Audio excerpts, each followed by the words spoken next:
하나님 아버지, 오늘도 예배 가운데 기쁨과 성령이 충만한 우리 교회가 되게 하여 주시옵소서. 말씀을 전하는 자도 듣는 자들도 다 한 성령으로 충만하여져서 하나님이 우리 안에 이루고 싶어 하시는 그 소원들을 알고 누릴 수 있는 복이 있게 하여 주시옵소서. 믿음으로 헌금한 손길들 위에 복을 주셔서 저들이 일생 살아가는 동안에 하나님의 도우심을 날마다 의지하게 하여 주시고 그 의지하는 일만큼 도우시고 채우시는 하나님의 능력을 체험하고 증거할 수 있도록 담대하게 하시고 행복하게 하여 주시옵소서. 예수님의 이름으로 기도하였습니다. 아멘. 하나님의 말씀은 사도행전 13장 49절에서 52절까지 말씀을 함께 같이 합독하겠습니다. 사도행전 13장 49절에서 52절까지 말씀을 함께 같이 합독하겠습니다. 함께 읽습니다. 시작. 주의 말씀이 그 지방에 두루 퍼지니라.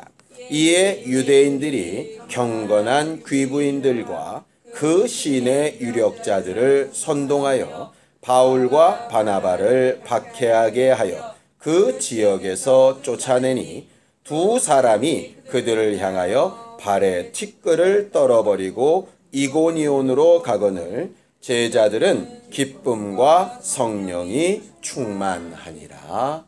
아멘. 예수 믿는 사람들이 많이 쓰는 말 중에 하나가 충만이라고 하는 단어입니다. 성령 충만, 은혜 충만, 충만이라는 단어를 많이 쓰죠. 사실 세상에서는 별로 많이 쓰지 않는 단어입니다. 충만이라고 하는 말이 어디서부터 나왔나 봤더니요, 하나님으로부터 나왔습니다. 성경은 하나님을 뭐라고 부르느냐? 하나님은 충만이시다 라고 이렇게 이야기를 해요. 성경을 좀 볼까요? 예레미야 23장 24절입니다. 예레미야 23장 24절입니다. 함께 합독하겠습니다. 예레미야 23장 24절입니다. 함께 읽겠습니다. 시작.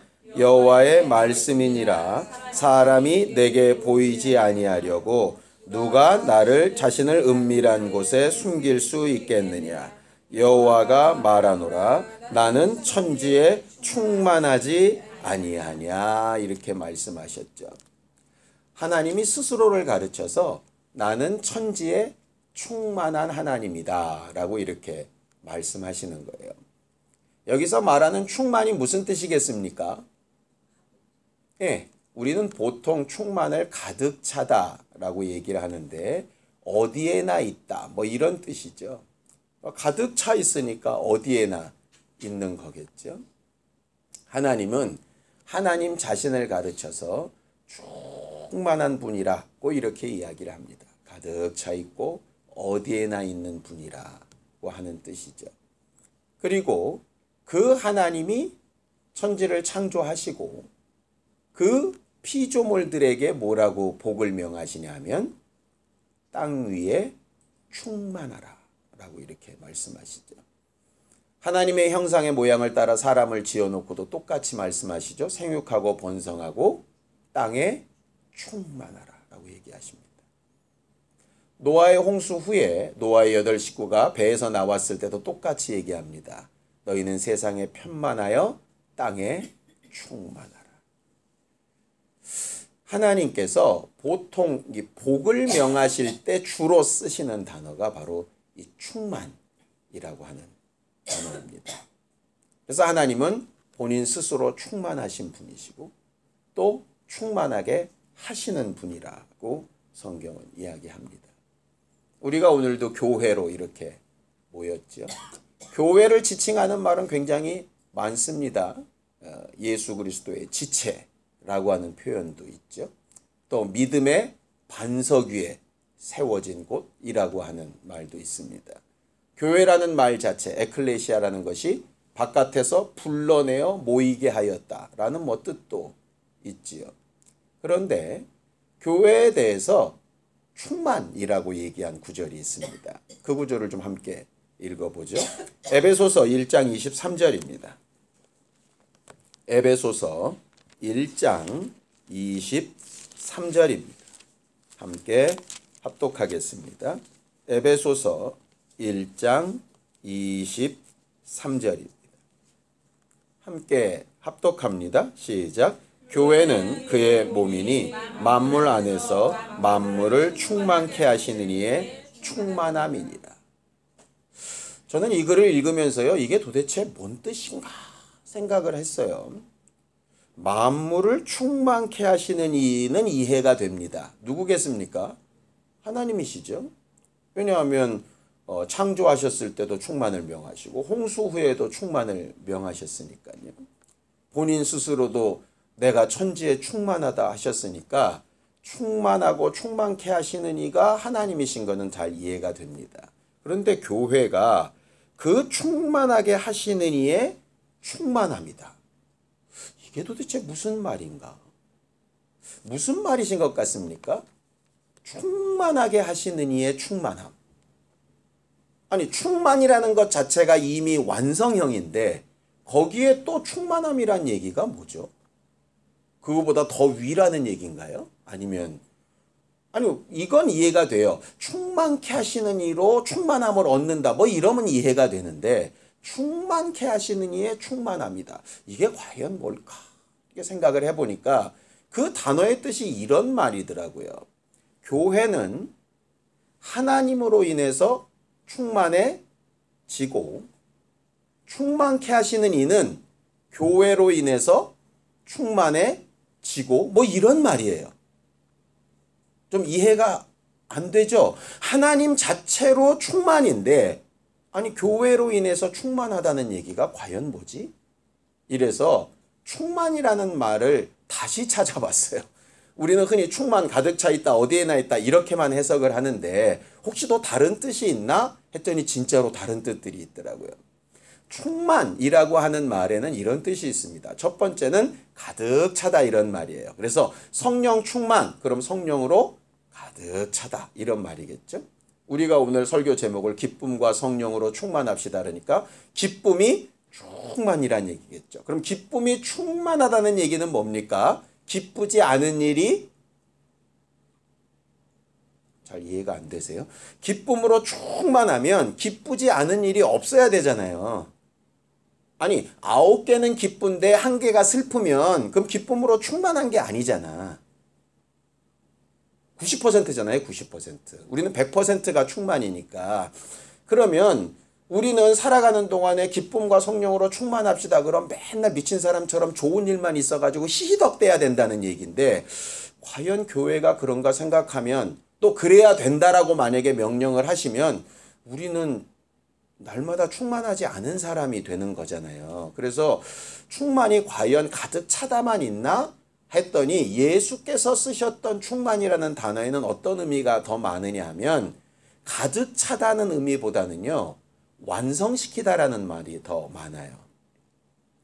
그러니까 이런 거죠. 한 80%쯤 컵에 물이 차 있는데 20%를 채우면 충만해지죠. 그러니까는 그 채워지는 것, 이걸 충만이라고 부르더라고요. 그러니까는 우리는 꼭 가득 찬 상태만 충만이라고 생각을 하잖아요. 그러니까 항상 기쁨으로 항상 기쁜 상태, 항상 텐션이 막 올라가 있는 상태, 항상 성령 충만해서 막 심령이 뜨끈뜨끈해가지고 막 어디만 찔러도 예수가 툭툭 튀어나오는 상태를 성령 충만이라고 생각을 하는데 성경은 사실상 지금은 그렇지 않은데 하나님의 것으로 채워지는 상태, 채워지고 있는 상태도 충만이라고 부르더라고요. 그러니까 우리가 3일 동안 혹 지치고 힘들어서 왔다가 말씀을 들으면서 주의 은혜가 생각이 나고 아 그렇구나. 감사가 막 생각이 나고 아 그렇구나. 회개하고 나서 자유가 막 떠오르고 이렇게 되고 있는 상태도 성경은 충만이라고 부른다는 거예요. 이해가 되시죠? 그러니까 우리가 생각하는 것처럼 항상 막 넘쳐 흐르고 이런 것만의 충만이 아니고 무언가로 인해서 완성되어지고 있는 상태도 충만이라고 성경은 부르는 거예요. 더 나아가면 어떤 거냐면요. 만족이라고 하는 것도 충만이에요. 만족. 이런 겁니다. 우리 남편이 누구처럼 어디 회사의 사장은 아니에요. 우리 남편이 누구처럼 돈을 많이 벌어져 가지고 우리 집이 남의 집처럼 몇십 평짜리 아파트나 이런 건 아니에요. 우리 남편이 별로 똑똑하지를 못해 가지고 딴 사람들은 여기저기서 어떻게 막 사람들을 사용하고 이용해 먹어 가지고 굉장히 사회적으로도 어디로 명예도 있고 이런데 이런 사람은 그런 사람도 아니에요. 그저 아침에 출근했다가 저녁에 꼬박꼬박 집 잘 들어오고 밥 차려주면 투정 안 부리면서 잘 차려주는 대로 잘 먹고, 예? 월급 꼬박꼬박 잘 갖다 주고, 나 사랑해 줄 줄 알고, 내가 뭔 얘기하면 투정 들어줄 줄 알고, 남들이 보면 저런 남자랑 살면 답답하겠다 그런데 나는 그 남자로 만족한 거예요. 그 상태가 충만이에요. 무슨 얘기냐? 기뻐할 일이 하나밖에 없어요. 슬퍼할 일이 9개가 있어요. 집세 밀리고 사업은 어떻게 될지 고민이 되고 그래가지고서 내 몸은 좀 불편하고 앞으로 내가 이사는 나가야 되겠는데 마땅한 집은 없고 이러고 있는데 애가 엄청나게 공부를 잘해가지고 어마어마한 상을 딱 받아가지고 딱 온 거예요. 그러면 9가지가 슬픈데 그 한 가지가 딱 오는 순간에 9가지가 순식간에 싹 기억에서 영향력을 미치질 못하죠. 그 상태가 달라진 건 하나도 없어요. 그런데 어느 한 가지 기쁨이 확 들어와서 나머지가 그 순간에는 자기한테 아무런 영향력을 못 미치는 거예요. 갑자기 몸도 안 아픈 것 같아요. 실제로는 아픈데. 집세가 밀려 있는데 그건 내일 문제야. 상관없어. 왜? 지금 내 앞에 있는 이 아이가 너무 이뻐. 뭐 이런 겁니다. 성경은 그런 얘기를 이렇게 씁니다. 여자가 해산하는 수고가 세상의 어떤 고생보다 크고 아픈데 아이 얼굴을 딱 보는 순간에 그 모든 수고가 없었던 것도 아니고 그 후유증이 안 남은 것도 아닌데 이 기쁨 때문에 이 모든 게 영향을 안 미치는 상태. 이것도 충만인 거예요. 제가 그래서 무슨 생각이 들었냐면 이런 생각이 드는 거예요. 충만케 하시는 이가 교회를 충만하게 하시는 건 분명히 완성시켜 나가신다는 의미겠다. 교회가 완전한 존재가 아니거든요. 이 세상에는 완전한 교회가 없습니다. 완전한 교회는 어디만 있냐? 하늘에만 있어요. 그래서 이 땅에서 더 나은 교회를 찾는 건 뭐 좋지만 완전한 교회를 찾는 건 불가능합니다. 더 나은 목사를 찾는 건 가능하지만 완전한 목사를 찾는 건 불가능합니다. 더 나은 성도를 찾는 건 가능하지만 완전한 성도를 찾는 건 불가능합니다. 우리는 시당초 그거를 염두에 둬야 돼요. 그러니까 우리가 생각하는 기존의 충만에 해당되는 건 이 세상에 존재할 수 없습니다. 그래서 어디를 사모하느냐? 그 나라를 사모하는 거예요. 여기서 충만할 수 있다면 뭐 하려고 그 나라까지 갑니까? 여기서 살지. 안 그러겠어요? 그러니까 우리가 추구해야 될 충만은 두 가지예요. 두 번째, 세 번째. 지금은 부족한데 충만케 하시는 이로 말미암아서 조금씩 완성되어져 가는 충만. 그게 만물을 충만케 하시는 자의 충만함으로 충만해져 가는 교회라는 뜻이에요. 그럼 반대는 뭘까요? 반대. 충만하신 하나님이 교회로 인해서 충만해진다는 게 무슨 뜻이에요? 교회가 10개 중에 9개가 미흡한데 얘가 그냥 하나님을 아버지라고 부르는 존재 자체인 게 하나님에게는 기쁨이 되고 위로가 되고 만족이 된다는 거예요. 그래서 성경이 이런 말씀을 하는 거예요. 천국에서는 의인 99명이 펄펄 뛰며 노는 것보다 죄인 하나가 돌아와서 아버지라고 부르는 거에 만족하시고 기뻐하시고 더 즐거워하신다는 거예요. 이게 우리의 개념하고는 잘 안 맞는 거예요. 이게. 왜냐? 우리는 기본적으로 누구의 성향이 강하냐 하면 그 탕자의 형의 성향이 강해요. 돌아온 것 자체가 기쁜 게 아니라 그놈이 어떤 놈인지 뭐 했는지 와가지고 지금 뭐 하고 앉았는지 뭐 이런 거에 관심이 많아요. 뭐냐면 잘 안 되고 있는 9개에 관심이 많은 거죠. 내 아이가 집 나갔다가 돌아왔는데 돌아와서 건강하게 내 눈앞에 온 것만 해도 고맙다. 이게 생각이 나는 게 아니라 저 새끼 오면 뭐해. 이러고 있는 거랑 똑같은 거예요. 근데 부모는 전혀 아니죠. 그게. 그러니까 하나님의 마음과 우리의 차이가 그거예요. 보통 우리는 잘하는 거 7, 8개가 안 보이고 잘 못하는 거 2, 3개가 보이는데 하나님은 잘 못하는 거 9개가 잘 안 보이시고 하나 잘하는 게 보이는 거예요. 그 하나 잘하는 게 뭘 잘하느냐? 하나님 찾아 돌아오는 거예요. 그게 교회의 특성이에요. 그러니까 교회가 얼마나 완전하냐, 완벽하냐, 완성되어져 가고 있냐 이거 굉장히 필요한 부분입니다. 왜? 하나님이 우리를 도우시는 능력이니까요. 근데 하나님이 우리에게서 충만한 만족감을 얻으시는 부분은 뭐냐면 얼마나 했습니다. 잘 되고 있습니다. 난 그래도 쟤보단 내가 이만큼 낫습니다. 이런 바리새인들의 기도에 기뻐하고 만족하시는 게 아니라 나는 못하고 있고 부족합니다라고 얘기하는 고백에 관심이 있으시다는 거죠. 그게 우리의 사고와 하나님의 사고의 결정적인 차이점이에요. 그래서 만약 우리가 오늘 읽은 52절에 제자들이 기쁨과 성령으로 충만하였다 라고 하는 말을 가득 차 있다, 넘쳐 흐른다, 우리도 어쩔 수 없을 만큼 그 안에 막 솟아난다 이런 개념으로만 접근을 하면 아 부럽다. 어떻게 하면 이렇게 할 수 있을까? 이렇게 이게 소망만 하고 끝날 거예요. 그런데 거기 얘기는 그 얘기가 아니라 하나님이 주시는 기쁨과 성령으로 완성되어져 가고 있는 부분을 이야기하고 있는 거고요.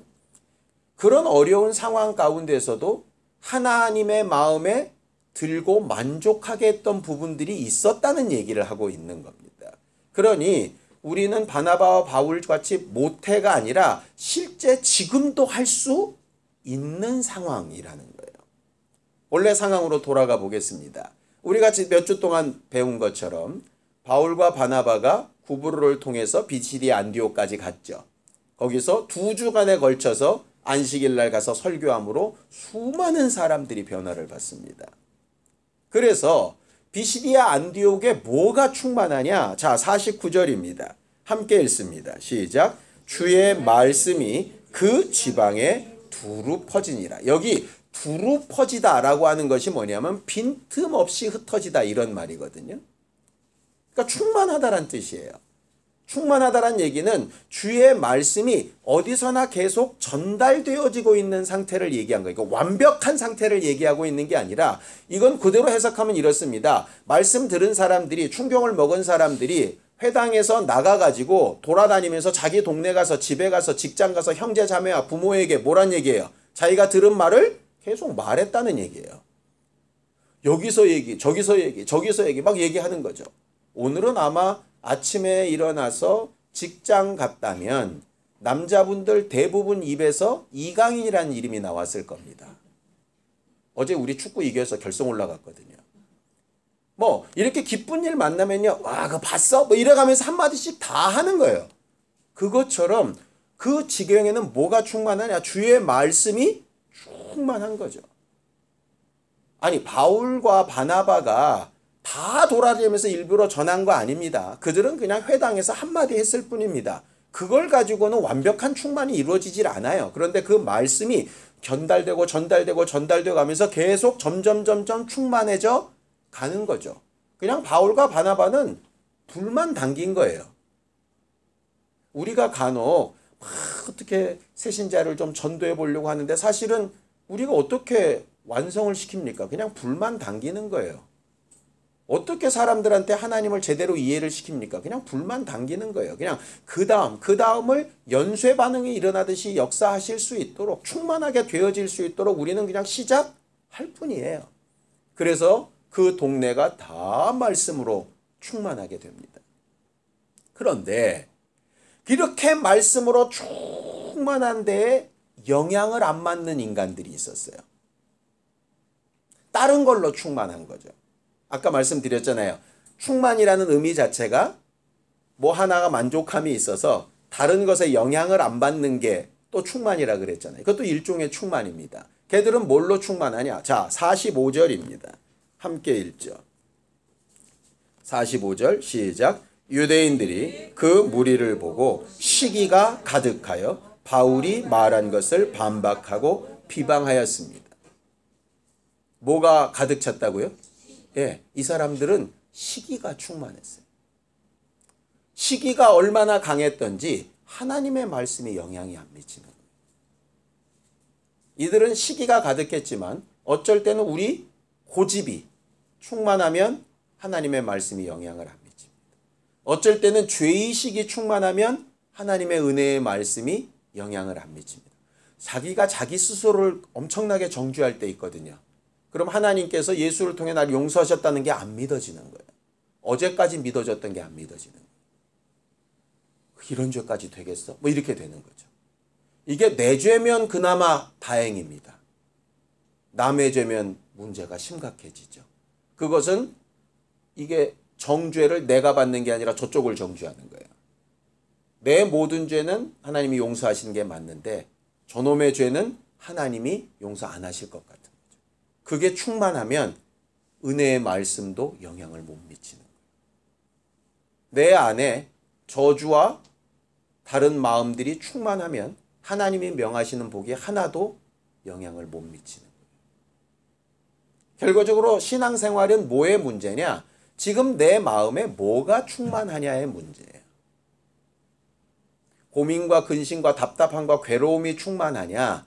주의 은혜와 용서와 사랑과 소망으로 주신 일들로 충만하냐? 가득 차서 다른 생각이 아예 없다는 얘기 아닙니다. 분명히 이 시기가 가득한 유대인들도 그 지역에 살았기 때문에 그 지역에 수도 없이 가득 차게 움직이고 있는 하나님의 말씀을 들었을까요? 못 들었을까요? 당연히 들었습니다. 그런데 그 말씀이 영향을 안 미치는 거예요. 결과적으로 우리가 신앙생활하면서 계속 내 자신을 돌아봐야 될 게 뭐냐면 나는 지금 뭐로 충만한 사람인가 라는 거예요.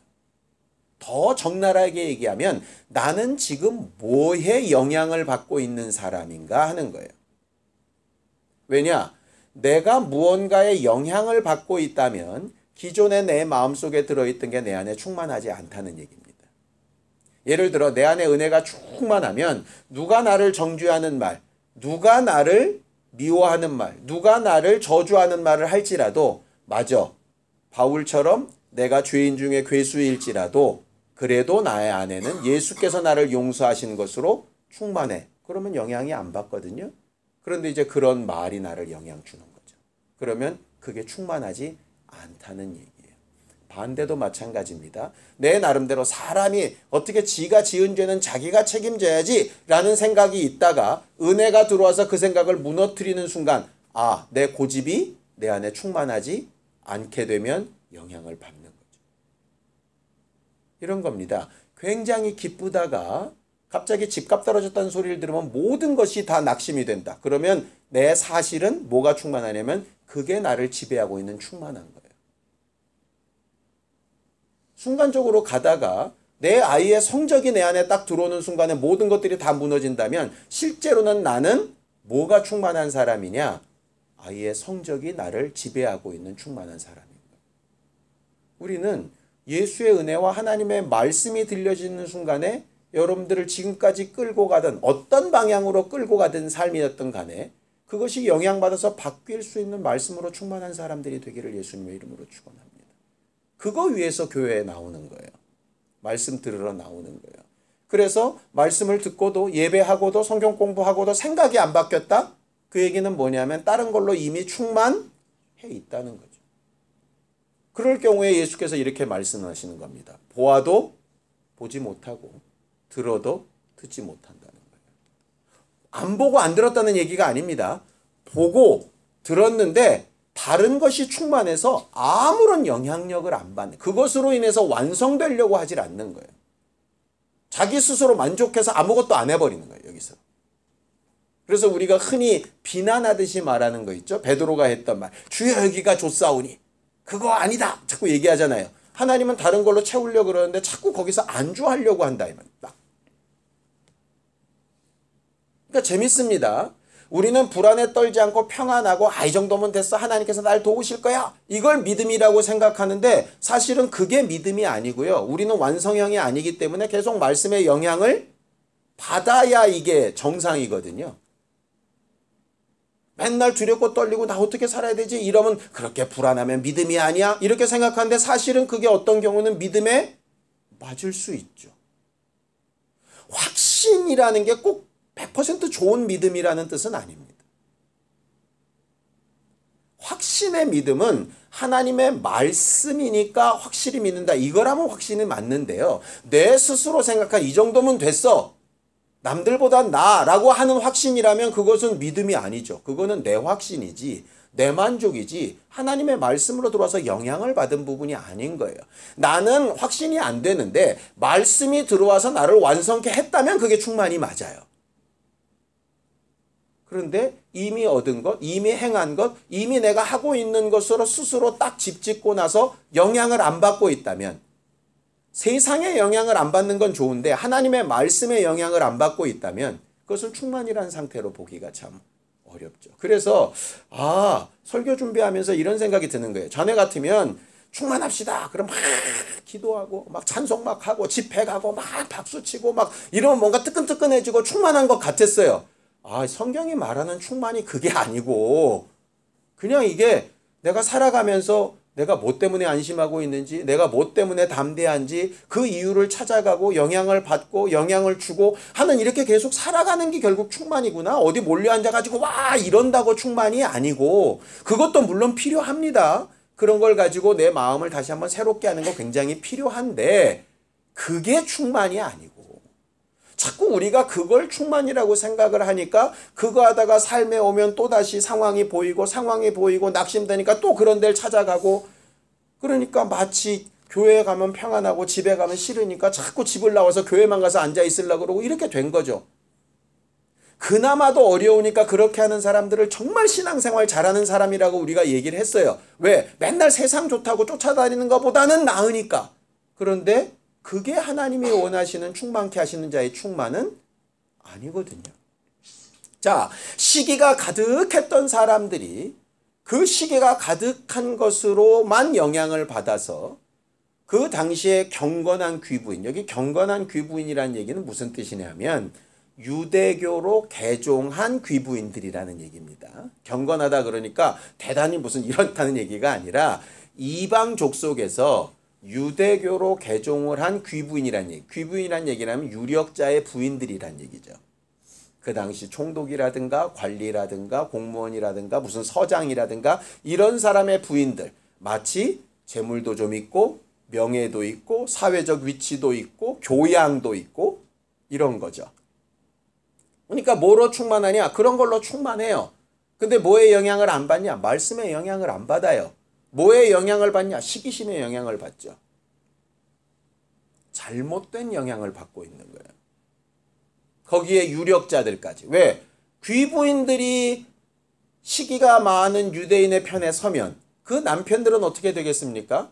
너무나도 당연하게 부인 편을 들 수밖에 없어요. 왜? 가정의 평화를 위해서. 그러니까 그 둘이 유력자들이 나서서 바울과 바나바를 핍박합니다. 유대인들이 스스로 핍박한 게 아니라 그들을 동원해서 핍박하는 거예요. 너무 웃기지 않습니까? 유대인들이 가서 한 일이 뭡니까? 이방신들을 섬기던 자들을 돌이켜가지고 창조주 하나님을 믿게 하고 하나님의 법대로 살게 하기 위해서 유대교로 전향을 시켜서 회당에 나와서 하나님의 말씀, 율법을 듣고 말 그대로 하나님이 약속하신 소망과 메시아를 기대하게 하는 일을 위해서 그들을 전도했던 사람들입니다. 근데 그렇게 전도한 사람들을 통해서 누구를 지금 핍박하는 거예요? 하나님을 믿고 섬기는 자들을 핍박하는 거예요. 이게 지금 뭐 하는 짓이에요? 예수께서 하셨던 말씀 그대로입니다. 바리새인들에게 이렇게 말씀하시죠. 화 있을진저 외식하는 서기관들과 바리새인들이여 너희가 천지사방에 흩어다니며 사람들을 불러 모아 구원했다가 그들을 배나더 지옥 자식을 만드는. 현세대 목사들이 반드시 들어야 될 얘기죠. 열심히 전도지 나누고 열심히 전도해서 데려다가 앉혀놓고 하나님의 사람을 만들어야 되는데 잘못된 사람을 만들어가지고 그들을 통해서 또 다른 믿는 자들을 핍박하게 만드는, 하나님 앞에 맞아도 아마 되게 많이 맞을 것 같아요.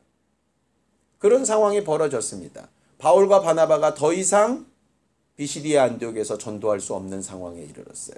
그래서 어떻게 되느냐? 예수의 말씀 그대로 합니다. 발에 먼지를 떨어버리죠. 재수 없어서 아닙니다. 마음이 상해서도 아닙니다. 그들은 열심히 전도하고 최선을 다했는데 왜 이런 핍박과 잘못된 결과가 나왔을까 고민했겠죠. 그러지 않았겠습니까? 예를 들어서 저는 쭉 열심히 기도하면서 설교를 준비하면서 막 예배를 인도하는데 교인들이 점점 줄어든다면 제가 하나님 앞에 물어야 되지 않겠어요? 뭐가 잘못입니까? 도대체 내 잘못입니까? 저 잘못입니까? 아니면 누구의 잘못도 아니고 하나님께서 또 다른 계획이 있으신 겁니까? 물어봐야 되지 않겠습니까? 바울과 바나바가 물었을 때 생각났던 말씀이 그 말씀이었던 것 같아요. 가서 복음을 전하고 받아들이지 않는다면 발에 먼지를 떨어버리고 그 다음 마을로 가라. 여기 있는 마을을 다 다니기 전에 내가 다시 오겠다. 이게 중요한 거잖아요. 하나님은 비시디아 안디옥에만 말씀을 전하라고 한 말씀이 아니었으니까 여기서 안 되는 게 실패라고 보지 않고 하나님의 말씀대로 먼지 떨고 가는 거죠. 재수 없어서 아니라 그랬습니다. 예수께서 그렇게 하라고 하셨기 때문에 떨고 나오는 겁니다. 그러니까 비시디아 안디옥이 저주받았나? 아닙니다. 그 안에 가득 찼던 말씀이 계속 역사하는 거예요. 시계가 가득하고 권력이 가득한 자들에게는 영향을 안 미치지만 그런 가득함이 없는 자들에게는 그 말씀이 영향을 계속 미치죠. 이게 두 번째 전도 여행 때 결과물로서 나타나는 거예요. 그러니까 제자들은 그 안에서 막 역사를 할 때도 하나님의 뜻과 말씀대로 한 것이고 떠나갈 때도 하나님의 말씀대로 한 것입니다. 그러니까 상황은 좋지 못하죠. 핍박받고 그리고 쫓겨나듯이 나오는 것이니까 좋지 않은데 그들의 마음은 뭐가 충만하다고요? 성령과 기쁨이 충만합니다. 왜? 말씀대로 했기 때문에 충만한 거예요. 바로 이 부분이에요. 우리는 흔히 우리가 바라고 원하고 소망하는 부분이 있습니다. 뭐 저 같으면 우리 교회가 엄청나게 부흥되는 거 사실 꿈꾸죠. 꿈꾸지 않는다면 이상한 목사 아니겠습니까? 그런데 그렇게 돼도 사실은 기쁨과 성령이 충만하고 그렇게 안 돼도 기쁨과 성령이 충만할 수 있습니다. 어떻게만 되면? 말씀대로만 되면. 아무리 부흥되고 아무리 사람이 많이 모여도 말씀대로 안 되고 있다면 기쁨과 성령으로 충만하면 안 되죠. 뭐로 충만한 거냐? 사람이 많이 모인 걸로 그냥 충만한 거죠. 기쁜 거죠. 예수의 제자들이 그렇지 않습니까? 사람들이 막 몰려오니까 제자들은 흥분했잖아요. 예수님 사람들 보라고 엄청나게 많이 온다고. 예수는 뭐라 그러시죠? 야, 딴 데로 가자. 쟤네들 말씀 들으러 오는 거 아니야. 떡 먹고 배부르고 병 고치러 오는 거지. 그 일도 하지만 난 그 일을 위해서 온 게 아니거든. 다른 데로 가자. 이렇게 가시는 거예요. 사람들이 볼 때는 답답하죠. 그렇게 예수의 동생들이 이렇게 얘기하지 않습니까? 아니 왜 다른 사람들처럼 사람들 앞에 좀 드러내라고 좀 더 사람들 좀 많이 모으고 아니 왜 자기를 그렇게 드러내지 그렇게 맨날 피해 다니면서 이상한 짓만 하고 다니냐고 막 이렇게 답답해할 만큼 그렇게 한 거예요. 성경은 뭐가 기쁨과 성령이 충만하냐? 사람이 많이 모여서 아닙니다. 형편이 좋아져서 아니에요. 일이 형통하게 잘 돼서도 아니에요. 그러면 당연히 기쁘겠죠. 그런데 그래서 기쁜 거라면 그 사실이 지금 나를 충만하게 한 건지 아니면 진짜 하나님의 말씀이 충만한 게 한 건지 내 자신이 스스로 구별이 잘 안 돼요. 하나님께서 내게 요구하시는 것은 뭐냐면 내가 너의 존재만으로 충만하게 여기는 것처럼 너희는 내 말씀이 이루어지는 것으로 좀 충만하면 어떨까 싶다 하는 거죠. 어쩔 때는 비시디아 안디옥처럼 열심히 수고했는데 안 될 수도 있습니다. 2차 전도여행 때 빌립보처럼 가가지고 죽어라고 고생하고 매 맞고 갇히고 별짓 다 있는데 딱 2가정만 전도하고 쫓겨나는 케이스도 있어요. 그런데 뭐 어떻습니까? 결국 그 2가정 때문에 빌립보 교회가 세워지잖아요. 바울과 바나바가 가는 데마다 다 형통했던 거 아닙니다. 그런데 뭐는 했냐? 하나님의 말씀은 심어놨어요. 그들이 떠난 다음에 그 말씀이 어떻게 역할이 일어날지 그건 모르는 일이에요. 우리가 전도하는 사람들, 전도 대상자로 놓은 사람들한테 말씀 전하고 당장 오지 않고 몇 년이 흐를 수도 있겠죠. 뭐 어때요? 우리는 말씀대로 했고 그 말씀이 하나님의 일로 어떻게 역사하실지는 하나님이 채우실 거니까. 우리와 함께 하다가 떠나간 사람이 있을 수도 있습니다. 뭐 그 사람들이 말씀을 떠나서 엉뚱한 데 갔다면야 우리가 목숨 걸고 가서 찾아와야 되겠지만 하나님 말씀 따라 인도받고 있다면 그거 어떡하겠어요? 그 말씀대로 가게 하는 거죠. 그게 실패도 아니고 잘못된 것도 아니에요. 우리 안에 중요한 건 뭐냐면 지금 내가 뭐 때문에 기뻐하고 뭐 때문에 만족하고 뭐에 영향을 받으면서 살고 있느냐 하는 거죠. 말씀이 정말 여러분들을 충만케 합니까? 하나님의 은혜가 여러분들을 충만케 할 수 있기를 예수님께서 축원합니다. 충만케 하기 위해서, 하나님의 기쁨이 충만하기 위해서 예수께서는 딱 두 가지 얘기하셨습니다. 마무리 읽고 기도하죠. 요한복음 15장 10절에서 11절입니다. 요한복음 15장 10절에서 11절입니다. 함께 합독합니다. 요한복음 15장 10절에서 11절입니다. 함께 읽습니다. 시작. 내가 아버지의 계명을 지켜 그의 사랑 안에 거하는 것 같이 너희도 내 계명을 지키면 내 사랑 안에 거하리라. 내가 이것을 너희에게 이름은 내 기쁨이 너희 안에 있어 너희 기쁨을 충만하게 하려 함이라 그랬죠. 하나님께서 우리 안에 기쁨이 충만할 수 있는 방법으로 뭐를 말씀하셨습니까? 계명을 지키라. 이쯤 되면 고민이 하나 생기지 않습니까? 여러분들은 계명을 100% 다 지키지 못하기 때문에 당연히 기쁨도 100% 충만하지 못할 것이라고 생각이 들죠. 그래서 설교를 준비하면서 이 구절을 다시 읽었습니다. 성경은 계명을 지키라는 걸까? 사랑 안에 거하라는 걸까? 그렇죠. 사랑 안에 거하라예요. 계명을 지켜서 결과는 뭐냐면 사랑 안에 거하라는 거예요. 계명을 100% 못 지켜도 사랑 안에 거하면 계명을 지킨 걸로 보시겠다는, 그게 우리가 예수 믿는 거 아닙니까? 성경에 있는 모든 말씀을 우리가 다 못 지키죠. 그런데 예수 믿고 예수의 사랑 안에 거하는 것으로 우리는 그것을 상수의 한 것을 은혜라고 말하잖아요. 그럼에도 불구하고 예수의 사랑을 받고 있다는 것, 그거 아닙니까? 그래서 그 뒤에 이렇게 얘기하지 않습니까? 내 계명은 이것인데 내가 너희를 사랑한 것 같이 너희도 서로 사랑하라는 거다. 수많은 계명 다 못 지킬 수 있는데 중요한 건 뭐냐면 내가 너희를 사랑한 거 알고 그 사랑으로 다른 이들을 사랑하라. 그거밖에 말씀하신 게 없어요. 그게 사랑 안에 거하는 방법입니다. 그러면 기쁘다는 거예요. 뭐냐? 상황은 아직 해결이 안 되고 형편은 아직도 변화가 안 되고 아직도 우리가 원하는 것은 멀고 요원한데 하나님의 사랑받고 있다는 큰 게 들어오면 만족감이 생길 수 있다. 그걸로 만족하느냐? 넌 그러면 은혜로 충만한 사람, 하나님의 사랑으로 충만한 사람이고 나의 계명을 지키고 있는 사람이에요.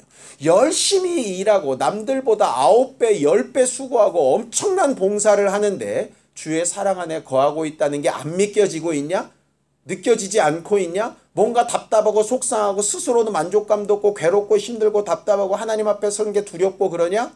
그렇다면 기쁨이 충만한 사람도 아니고 은혜를 체험한 사람도 아니고 그저 네가 뭔가 한 것만 자랑하는 사람이지 은혜와는 무관한 사람.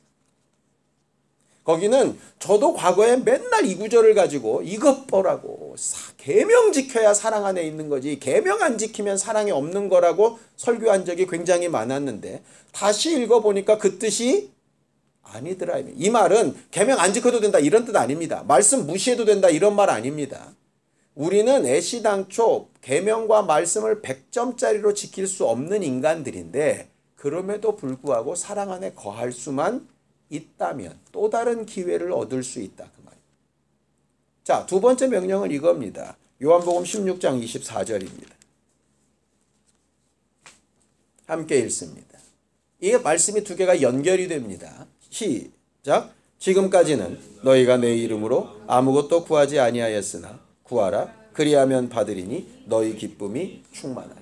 우리는 지금까지 이걸 어떻게 해석을 했느냐 하면 돈 구하면 돈을 주시고 돈이 응답으로 오면 기뻐질 거다.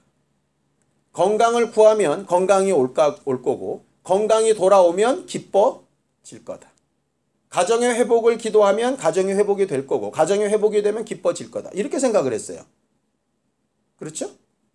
근데 거기는 그 말이 아니에요. 앞에 말씀과 연결이 된다면 하나님의 사랑 안에 거하는 걸 구하면 상황과 환경과 형편과 상관없이 그의 사랑 안에 있다는 것만으로 네 안에는 기쁨이 충만할 거다. 아직 돈 생기지 않았어도 남편이 돌아오지 않았어도 가정이 회복이 안 됐어도 자식들이 아직 하나님의 사람으로 완전히 변화되지 않았어도 하나님의 하실 일을 기대함 때문에 네 안에 기쁨이 충만할 거라.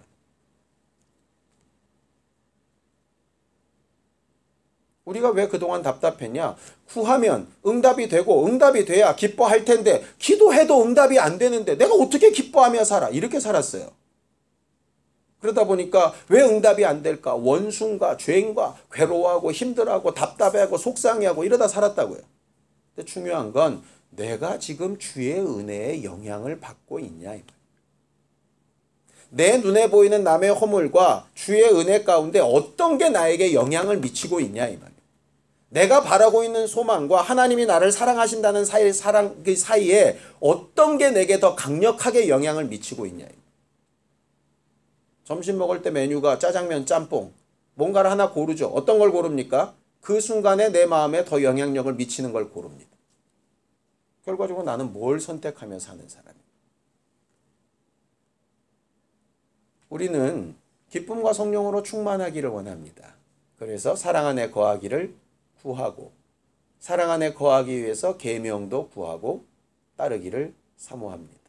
계명대로 살지 못하니까 또 주의 은혜를 예수 이름으로 구하고 구했을 때 주의 사랑 안에 거하고 있는 것으로 말미암아 아직 내 상황과 형편은 10%, 20%, 30%밖에 못 됐어도 앞으로 완성되어질 것을 기대하고 만족하는 것으로 이기고 승리합니다.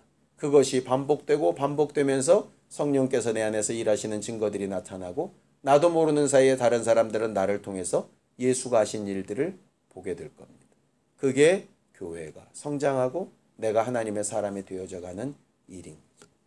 우리의 의지를 뭔가 해야 되는 일에도 써야 되지만 주의 사랑 안에 거하는 일에 더 많이 쓸 수 있는 우리 모두가 되기를 예수님의 이름으로 축원합니다. 스스로 속지 않기를 바랍니다.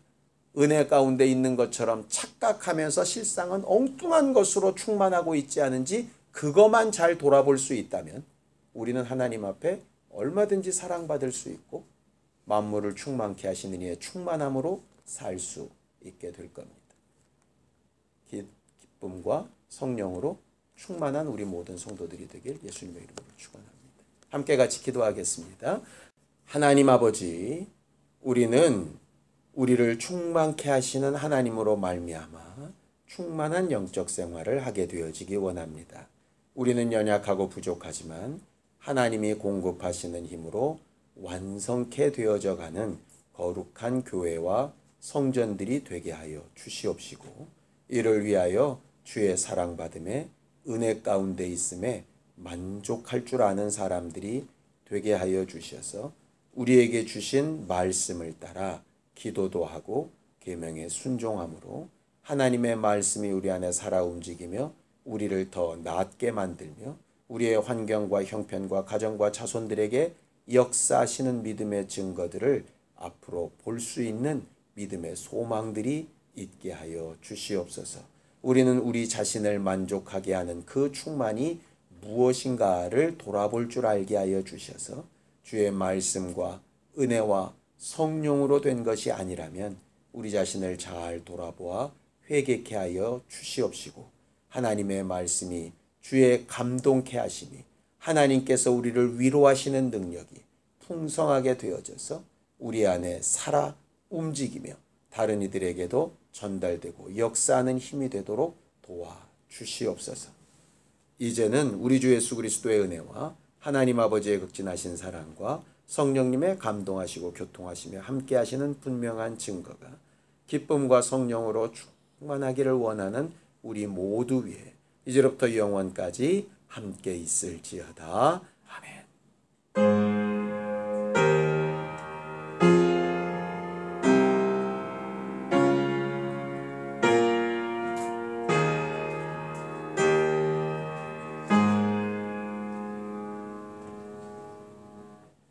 우리 예배 받으신 하나님 앞에 감사함을 끝내겠습니다. 수고하셨습니다. 감사합니다.